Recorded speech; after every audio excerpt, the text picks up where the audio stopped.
Bonjour à toutes et à tous, j'espère que vous allez bien. Bienvenue avec nous dans une nouvelle séance du module marketing pour comprendre la psychologie du comportement du consommateur.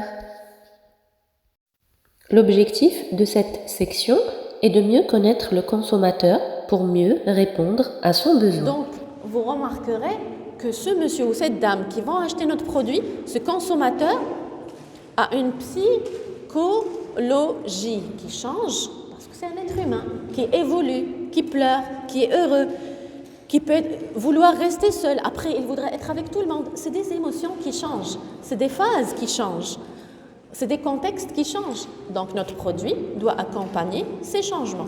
Mais il est utile de le connaître mieux. C'est ce que nous sommes en train de faire. Et de l'analyser et analyser son comportement. Si on connaît très bien le comportement de notre client, la réponse à ce besoin sera claire et sera pertinente. L'offre sera pertinente. J'attends que vous terminez et j'avance. Étudier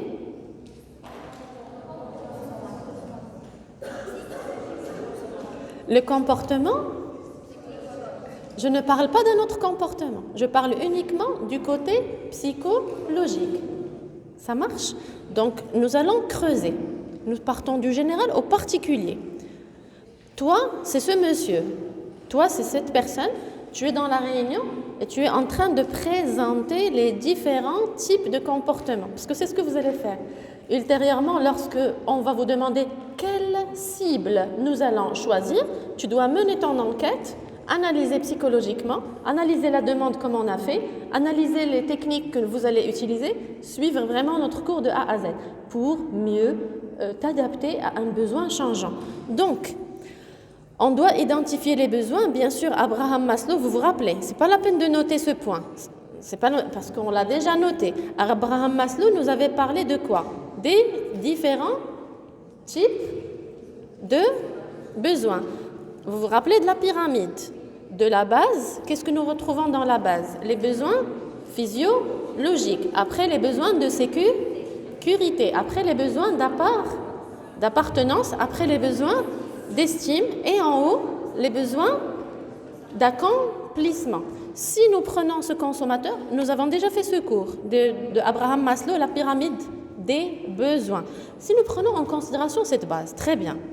Maintenant, on va générer les besoins de sécurité et besoins physiologiques, les besoins d'estime et d'appartenance et les besoins d'accomplissement. Parfait. D'accord. Maintenant, si nous comprenons que ce monsieur ou cette dame qui va être notre client, s'il a un besoin, il doit absolument passer à un autre besoin. Et si encore il a un besoin, il doit passer à un autre besoin. Parce que les feelings continuent tant qu'il est vivant. Il ne va plus rien ressentir lorsqu'il sera décédé. C'est seule la mort qui va mettre une fin à ses émotions et à ses besoins. Donc, si on voudra partir vraiment au détail et on voudra creuser, vous et moi, pour mieux connaître cette personne, on peut les classer sous forme de 7 consommateurs. Le premier consommateur, c'est un consommateur impulsif. Je vais vous expliquer en détail. Le deuxième consommateur, c'est un consommateur social. Ça s'appelle les consommateurs sociaux. Comme ça, dans ta réunion, tu vas cibler directement le type de consommateur qui t'intéresse. Ou bien les types de consommateurs qui vous intéressent.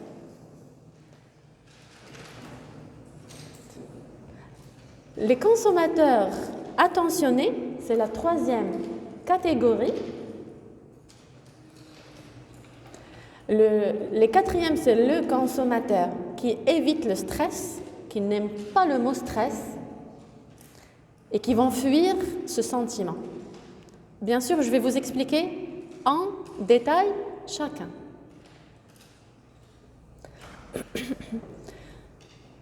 Les suivants sont les consommateurs contrôleurs.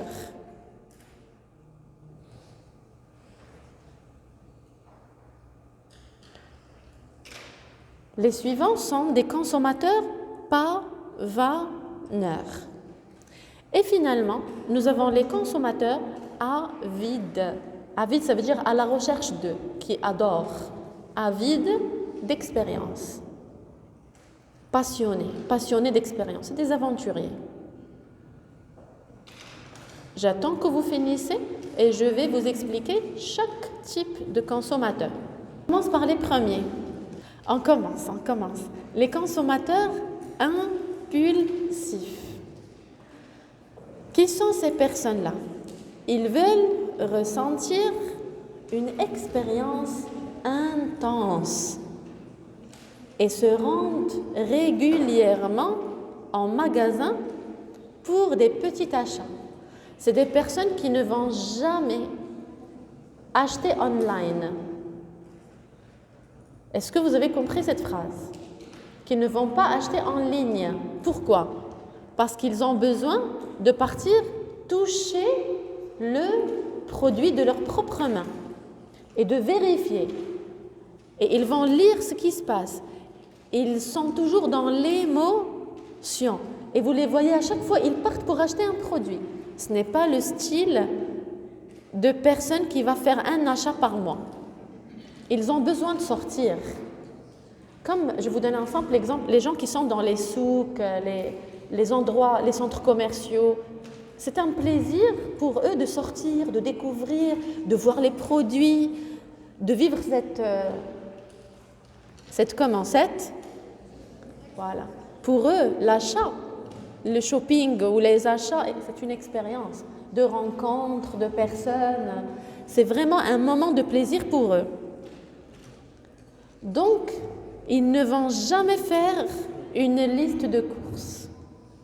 Ils vont décider sur place. Tu leur dis, qu'est-ce qu'on va acheter aujourd'hui? Ils te disent, je ne sais pas, ça dépendra de ce qu'on va trouver. Donc, ils sortent et c'est au feeling. C'est un sentiment qui va venir. Ils vont dire, oui, on va l'acheter. Peut-être qu'ils n'avaient pas vraiment besoin de ce produit. Ce n'est pas un besoin, c'est une envie. Ou bien l'envie, il va te la justifier comme un besoin. Il te dit non, je vais l'acheter parce que de toute façon, je ne l'ai pas. Tu dis mais tu l'as déjà. Et la semaine dernière, tu as déjà acheté ce produit. Il te dit non, c'est pas la même chose, je suis désolée. Non, c'est moi qui connais mes besoins. Donc il peut même acheter certains produits par désir ou par envie, se justifiant psychologiquement qu'il en a besoin.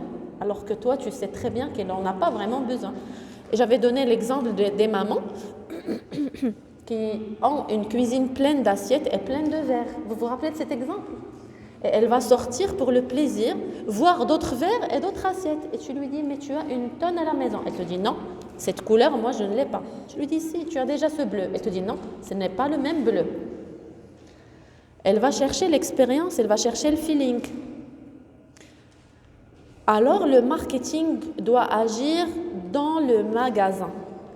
C'est pour cette raison que vous trouvez des gens qui mettent des petits échantillons, des dégustations, qui ont un énorme impact parce qu'ils savent qu'il y a des personnes qui rentrent pour la découverte. Donne-nous à goûter. On ne connaît pas ton produit. Ils ont besoin de quoi? De parler, de communiquer. Il y a des consommateurs qui viennent pour parler, pour communiquer, pour établir la relation. Tout est emotion. Bien sûr, il y a d'autres catégories qui ne parlent pas. Il part, il achète le produit et il sort. Mais ce n'est pas cette catégorie. Donc même les commerciaux, nos représentants que nous allons mettre sur place, c'est des représentants qui sont communicateurs. La personne qu'on va mettre à Marjane pour dégustation de fromage, c'est quelqu'un de souriant qui va attirer les clients. Venez goûter, mais juste venez goûter. On ne vous a pas demandé d'acheter, mais venez. Souriant, un énorme sourire, beaucoup de yeux qui brillent. Pourquoi? Quel est le mot que j'ai expliqué tout à l'heure? L'attractivité. Il faut attirer. Même si quelqu'un passe, il ne te regarde pas, tu fais tout pour qu'il vienne chez toi. Il doit goûter. C'est ça ton challenge. Il y a un monsieur là-bas, comme ça, qui observe. Comment tu bouges, comment tu parles, si c'est lui ton évaluateur. Est-ce que vous avez compris? Donc, ne parlez jamais. Si vous êtes commerciaux, si vous voulez travailler dans le commercial, ne parlez jamais avec ces personnes-là pour les convaincre. Ils n'attendent pas de ta part des arguments logiques. Ils ne veulent pas des arguments logiques. Ne leur parlez pas de santé, de sécurité. Sur quoi il faut leur parler? De surprise. À l'intérieur, tu vas trouver un banc. Je ne sais pas le bon, ça dépendra de ta chance. C'est pour ça que dans la boîte de fromage ou chips, on vous met un petit ticket. À l'intérieur, peut-être vous serez gagnant. Il y a des personnes qui partent acheter seulement pour dire « Je n'ai jamais gagné, mais je vais voir, peut-être je vais gagner quelque chose ». Est-ce que vous y croyez lorsqu'il y a la vache qui rit ou chips ou n'importe qui vous dit à l'intérieur, ou Raibi ou n'importe, à l'intérieur vous allez trouver une télé. Il y a des personnes qui achètent tous les Raibi du monde et ils ne trouvent aucune télé. Est-ce que vous avez déjà acheté en croyant que vous allez gagner? Aïe, aïe, aïe, vous mentez. Vous mentez. Qu'est-ce que vous avez acheté en croyant vraiment que vous allez gagner? À l'intérieur, il y a un petit coupon. Et à l'intérieur, qu'est-ce qu'ils vous mettent quand vous mettez le petit coupon? À bientôt pour un nouveau achat. C'est ça ce qu'ils vous écrivent. À la prochaine. Est-ce que quelqu'un a gagné déjà quelque chose ici? Rien, d'accord.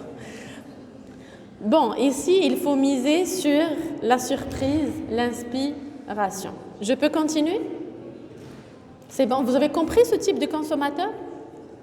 Il n'est pas logique, il aime le contact, il aime la communication, les surprises. Pour lui, l'acte d'achat, c'est une qui doit se passer de façon très belle. Donc, le choix des commerciaux, s'il vous plaît. Je passe aux consommateurs sociaux. Les consommateurs sociaux, qui sont-ils?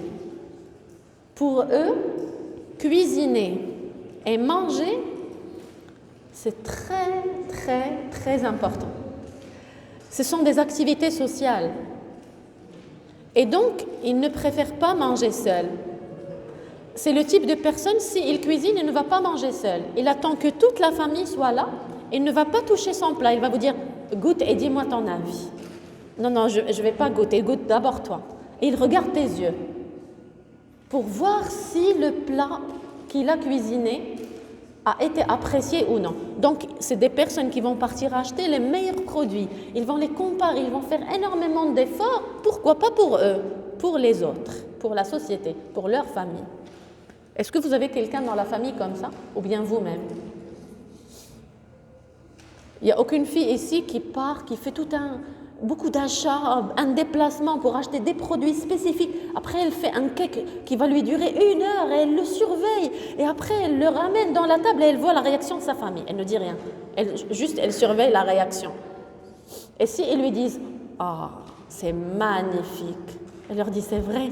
C'est cela ce qu'elle cherche. Elle cherche la satisfaction de qui? Des autres.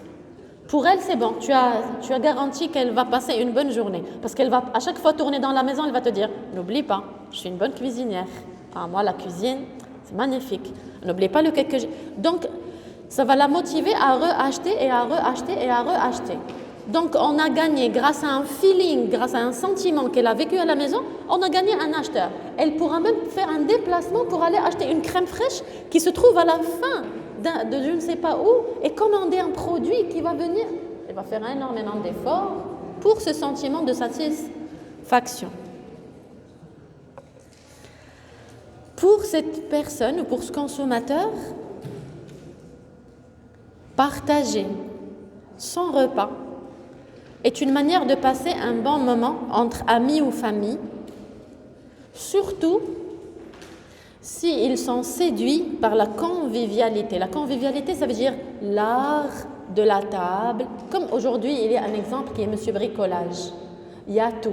Qu'est-ce qu'il fait, Monsieur Bricolage, Yatou Kité? Qu'est-ce qu'ils font? Des petites bougies, des petites décorations sur la table, des fleurs. Est-ce que c'est nécessaire? Mais pour ces personnes, c'est très important. C'est-à-dire, tu ne vas pas lui donner un plat comme ça. Il faut lui donner quoi? Il ne faut pas lui donner le plat directement. Qu'est-ce qu'il faut? Un joli plateau, une jolie table, une jolie nappe, une jolie décoration. Il fait partie enfin, c'est un rituel. Et il fait attention à tous les détails. Est-ce que vous faites l'art de la table? Vous achetez des produits complémentaires, à part le plat? Oui ou non? Quand est-ce que vous le faites?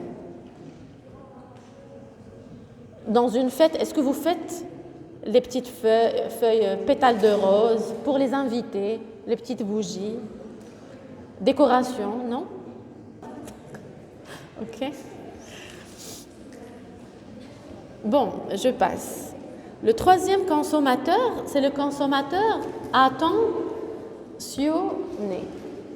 Le consommateur attentionné, c'est celui qui quoi?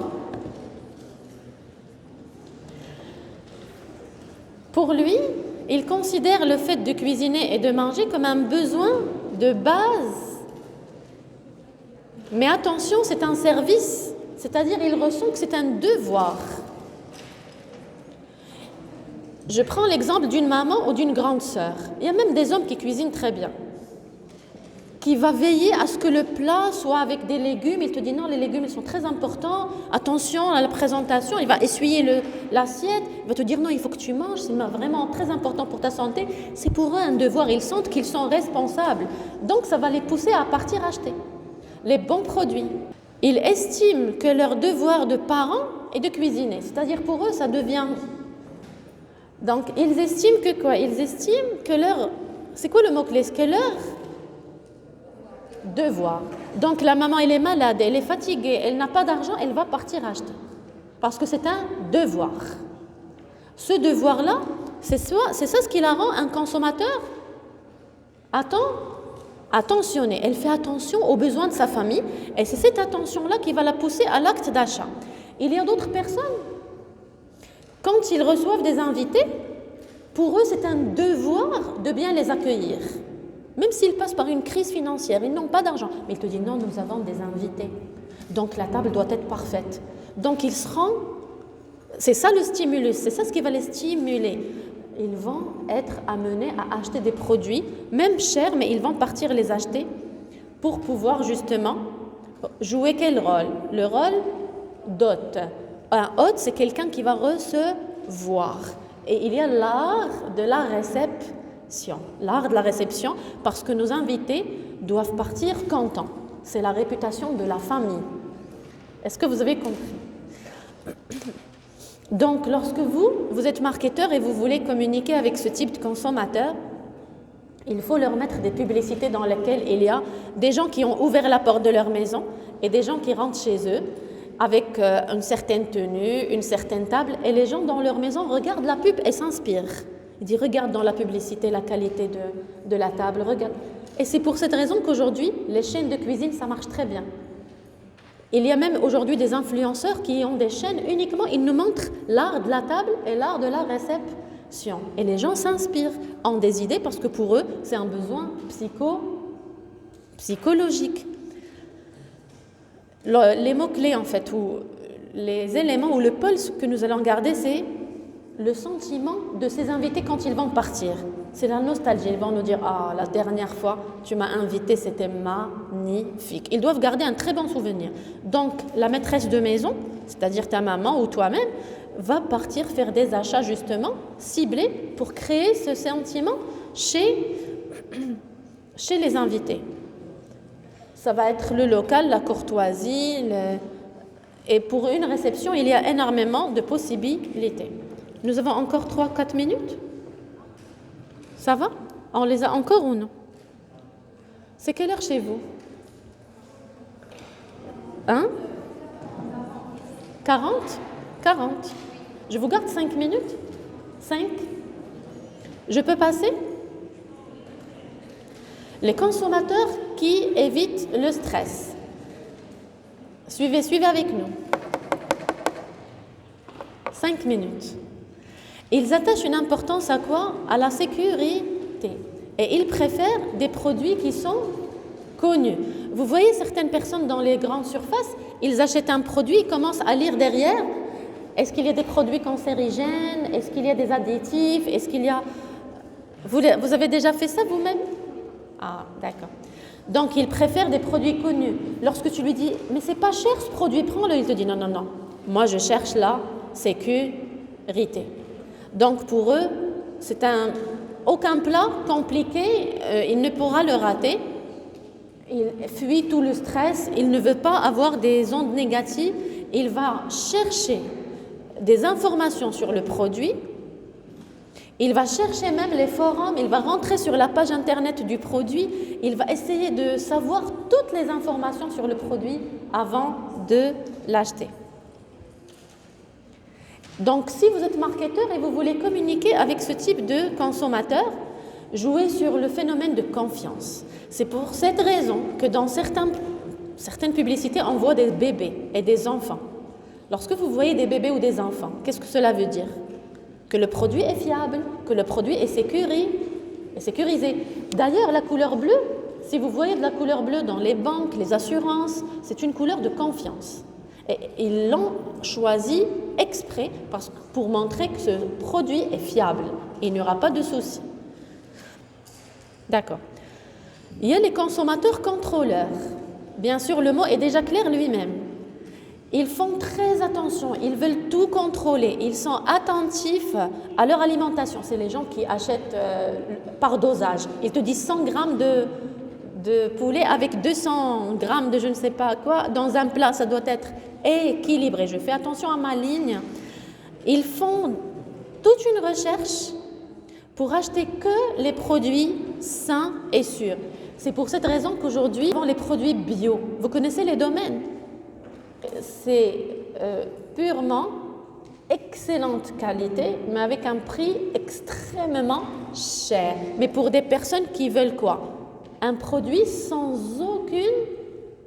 aucun produit rajouté.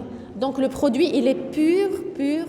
Normalement, ces produits-là doivent être vendus à tout le monde, normalement, sans rajouter des matières chimiques. Mais le prix actuellement n'est pas à la portée de tout le monde. Je ne sais pas si un jour vous les avez vus ou non.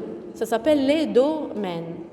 Bon, de toute façon, ces types de consommateurs cherchent des arguments rationnels et des preuves scientifiques.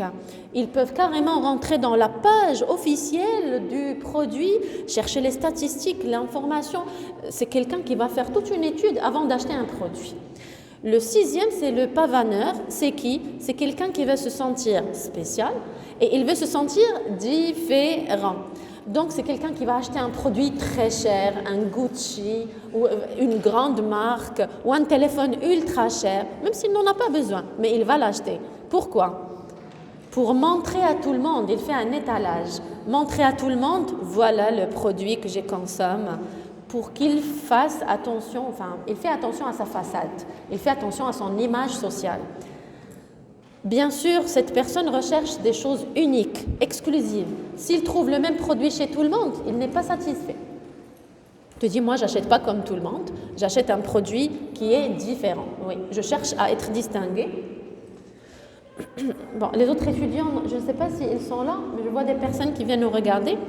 Donc, positionnez normalement, si vous êtes marketeur, votre magasin avec une décoration bizarre, créative. Et vous allez voir, par exemple, à Ma'arif, il y a beaucoup de magasins normaux et il y a un magasin où il y a des choses bizarres, de la décoration, de la tendance. C'est cela ce qui va être attractif pour montrer à ce consommateur qu'il est quelqu'un aussi de différent. Je passe au septième. C'est les personnes, c'est la fin, ne vous inquiétez pas, qui sont avides d'expérience. Ce sont les aventuriers qui recherchent de nouveaux produits. Donc, je finalise celui-là. Ils expérimentent sans cesse, ils essayent de varier leur alimentation autant que possible pour des raisons liées à la santé, mais aussi le plaisir. C'est-à-dire, ce ne sont pas des consommateurs qui vont acheter le même produit tout le temps. Ce sont des consommateurs qui vont changer à chaque fois. Leur réfrigérateur va toujours être différent, leurs vêtements différents, tout est différent dans leur achat. Qu'est-ce qu'ils cherchent? L'innovation. Ils adorent le changement. Donc, je vous ai donné un peu une vision sur ce consommateur. Je vous donne rendez-vous la semaine prochaine. Excellente fin de semaine. Au revoir.